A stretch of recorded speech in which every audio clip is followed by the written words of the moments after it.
get on the wagon. Them that ain't, get out of the way. Herman Cain. Solutions for a better America. Anytime. This is your host, Herman Cain. Thank you for joining us because you know we're going to tell you the truth and give you the facts because we want you to be better informed and inspired to help make this a better United States of America. Speaking of United, Britain files for divorce to become ununited with the European Union. News nugget.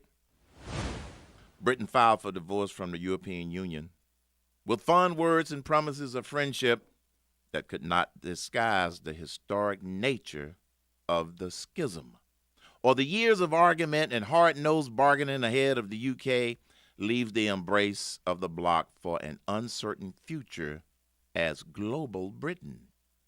British Prime Minister Theresa May says weakening cooperation with Europe and failing to stand up for European values would be a costly mistake.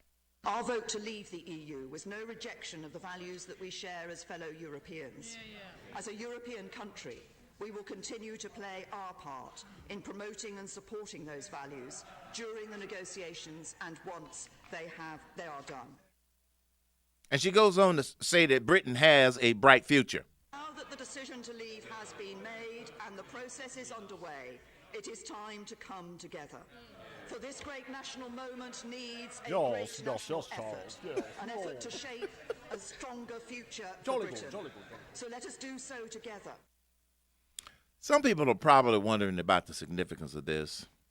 You see, when the EU started back in the early 1990s, they started with 6 founding members, and prior to Britain exiting, it was up to 28 nations.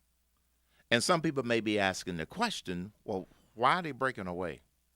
See, when you're trying to make decisions for the good of 28 countries, sometimes some countries aren't going to be able to maximize what's to the best benefit of what they're doing.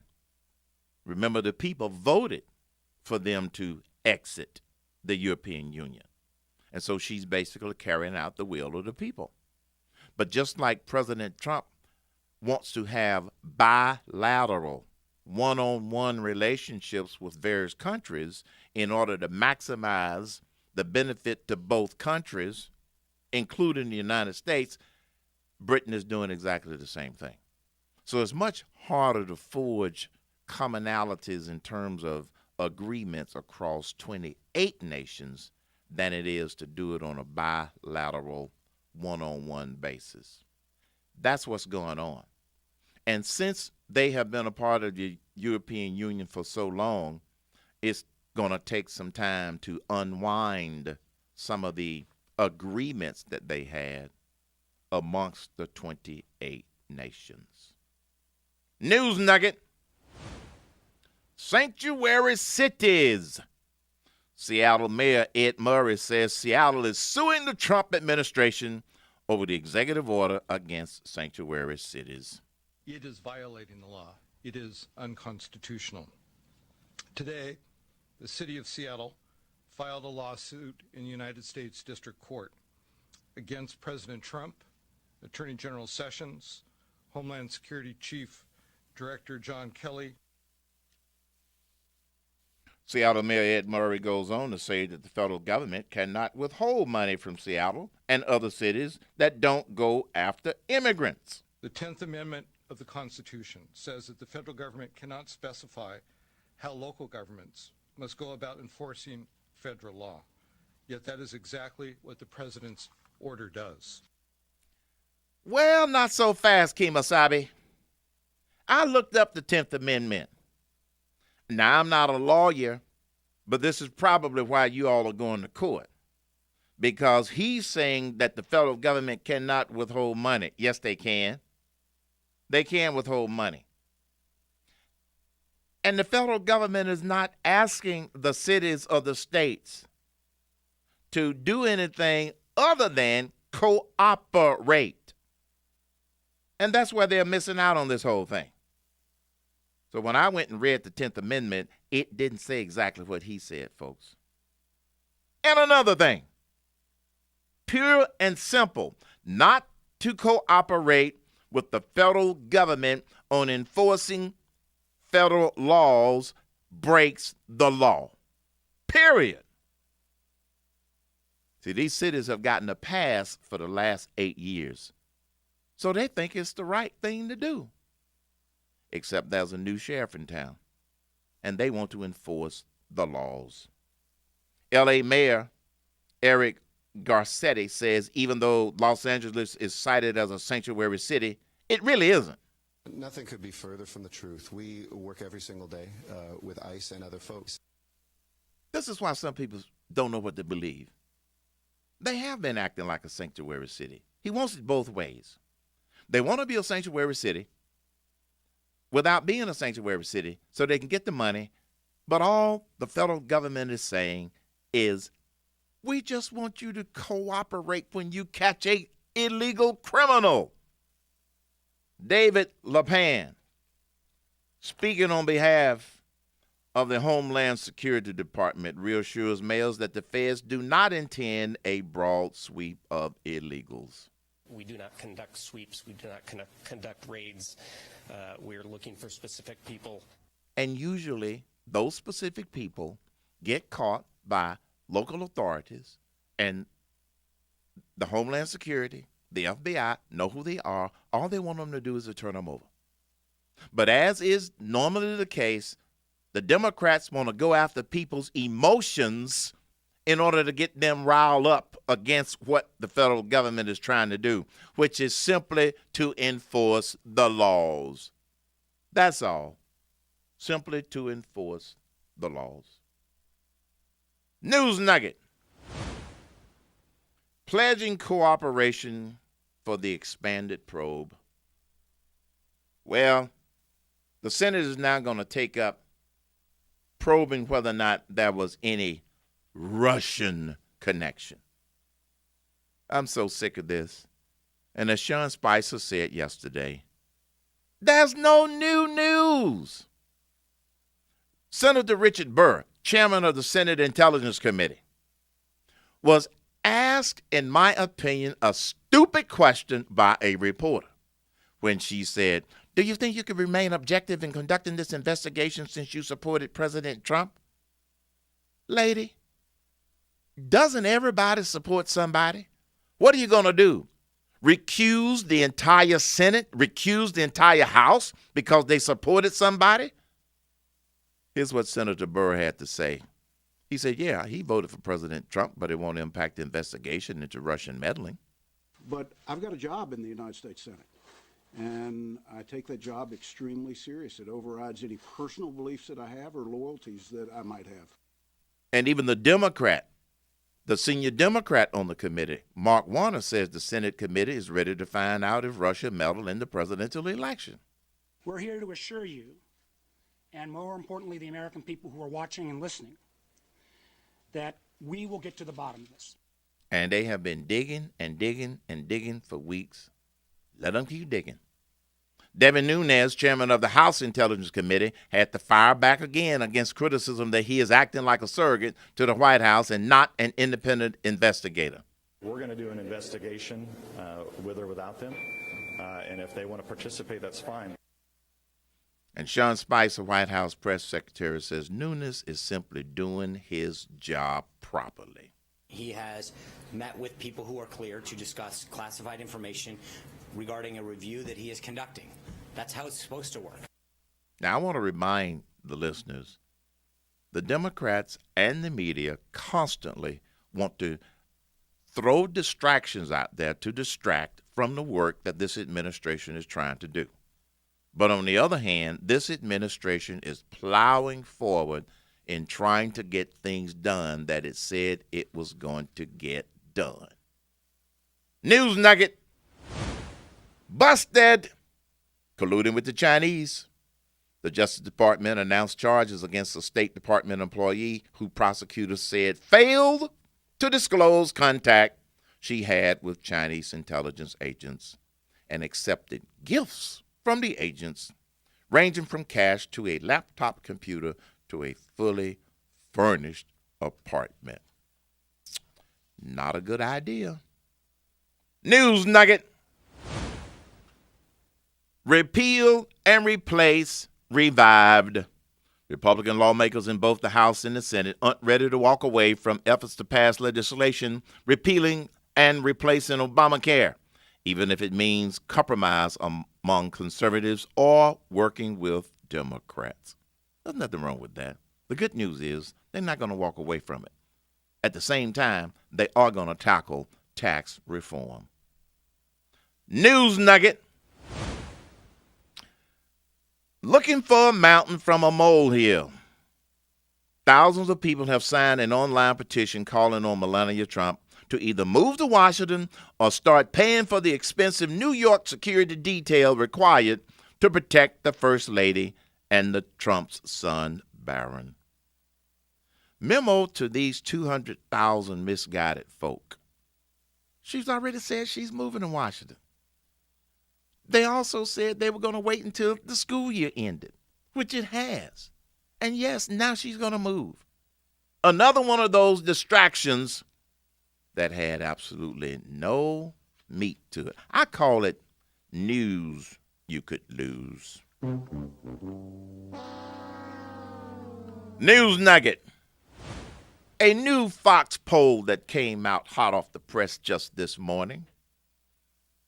People were asking this particular poll, should U.S. tax system be reformed this year? Overwhelmingly, 73% of the people said yes. Now, keep in mind, folks, that with polls, they are directional, not necessarily specific. As an example, if you wanted to go from Atlanta to New York, you know you need to go north. That's directional. But it doesn't tell you exactly which interstate highways you need to make. But in a case like that, when a poll is so overwhelming, it is newsworthy, in my opinion. The American people want them to get to tax reform while continuing to work on replacing the tax code. And when I come back, more news and information about what the American people are thinking. You're listening to the Herman Cain Show. Herman Cain. Always gives me insights to what I don't already think about or know. Solutions for a better America. Frank, you got a minute? Yeah, Bill. I'm a little concerned about what's been happening at the plant since those union organizers showed up. They're constantly on the shop floor, and they've been bugging me at home to support the union. But I just don't think we need a union around here. Now that you mention it, I heard about a similar union drive at that factory down the road. Union officials actually agreed to block a pay raise in order to get the company to help them recruit new members. I thought our state's right-to-work law blocked union officials from requiring us to join or pay dues to a union anyway. That's true, but union officials can still keep us from negotiating our own employment terms if the union's voted in. I just feel like we should be the ones that get to choose whether to unionize, not the company or union officials. What can we do? The National Right to Work Legal Defense Foundation can help. To learn about your rights or ask for free legal aid, contact the foundation toll-free at 1-800-336-3600 or go online to www.righttowork.org. Life can hit you with the unexpected. The loss of a job, a sudden illness, a dramatic jump in your mortgage payment, leaving you feeling helpless, forcing you to make difficult decisions. So were you motioning that the sound went up? Worried about financial problems or are afraid of foreclosure, it's time to take control. You don't have to lose your home. The National Foundation for Credit Counseling can help. Seek advice from our certified housing counselors today. Call us. How strong is the signal? 687-6322 or visit mortgagehelpnow.org. I think that affects it sometimes because I've got this button cranked up pretty good. That's why I have to do this. Foundation for Credit Counseling is a nonprofit organization that has been providing financial counseling and education for 60 years. Well, if I use both of them, that's why I only use one of them. With foreclosure prevention, NFCC member agencies are approved by the U.S. Department of Housing and Urban Development. busing classes. I go to school with your children. We say the Pledge of Allegiance together. Matter of fact, but I turned it up some more. And you tell me that I'm It's so fine. As long as I just use one, I'm fine. out of every 5 children in America. Yeah. And I'm struggling with hunger. This problem is closer than you think. My teacher tells me we can grow up and do whatever we want. I want to grow up to be someone who doesn't go to bed hungry. There's enough food in this country to feed everybody. Please visit feedingamerica.org today and find your local food bank for ways to help. Every dollar you donate helps provide 8 meals for kids like me, quietly struggling with hunger. Just tell it like it is. We are Feeding America, brought to you by Feeding America and the Ad Council. Oh, yes. Over 5 million people in the United States, many of them older, have a heart condition known as atrial fibrillation. Shane, you there? I'm Georgia State Senator Nan Orrock. Women in government urges Leading into rapid fire, I'm going to use cuts 13 and 14. Moonbat Maxine. I don't have any for this short segment. I'm going to talk about another question from this poll.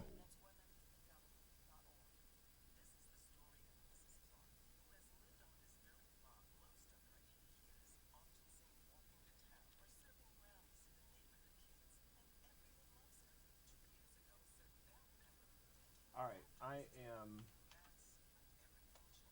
building y'all a happening now with audio. Okay. I'm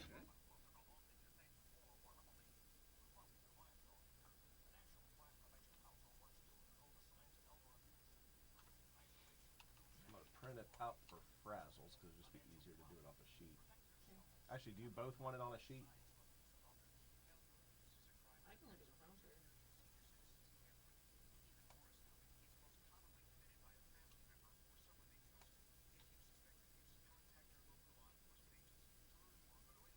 It just cuts 8, 9, and 10. Okay.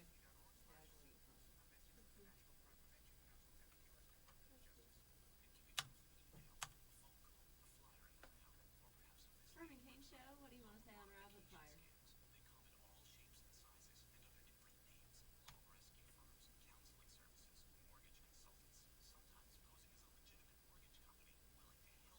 What about him?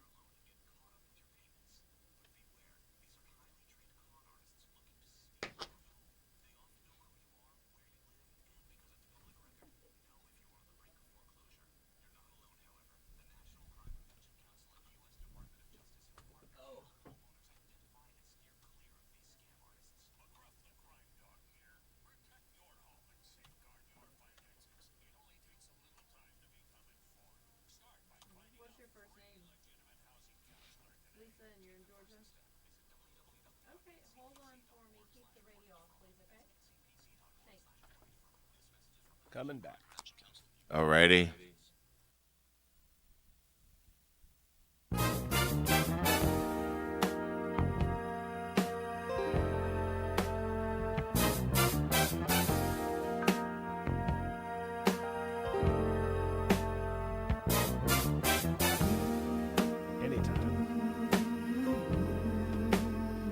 Welcome back to the Herman Cain Show. That's right. Coming up in the next segment, you know, RAPID, FIRE, 877-310-2100 is the number to call if you would like a minute on Rapid Fire. In the meantime, I mentioned to you earlier about a poll that Fox News conducted. Overwhelmingly, 73% say that the U.S. tax system needs to be reformed this year. I would agree. And I heard Representative Brady speak this morning saying that they definitely are shooting to try to get it done this year. But there was another question in this particular survey where they were asked, under the Trump administration, do you expect your taxes to go up, go down, or stay the same? 49% of the people said they expect taxes to go up. 36% of the people said they expect taxes to go down. Now, that one I don't understand, because If, in fact, Congress follows the guidelines that were laid out by the Trump administration, everybody's taxes will go down, not up. But somehow people believe that because of the $1 trillion infrastructure project and because of some of the other changes that the Trump administration is anticipating doing, that their taxes are going to go up. Not necessarily. Because one of the hallmarks of what the Trump administration is attempting to do is not just spend more money in the right places, but also significantly boost this economy. That's why repeal and replace Obamacare is very important, and that's why replacing the tax code or doing tax reform is very, very important. So they might think that their taxes are going to go up, but net, their taxes should be going down. That would be my expectation. And don't forget, the national debt has been going down ever since President Trump took over. Coming up, rapid fire, 877-310-2100.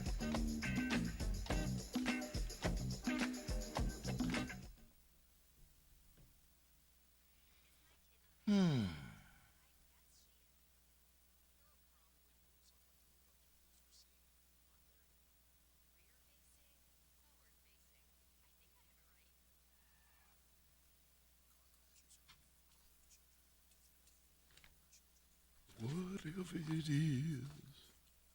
Okay, news nuggets are done. We'll be back.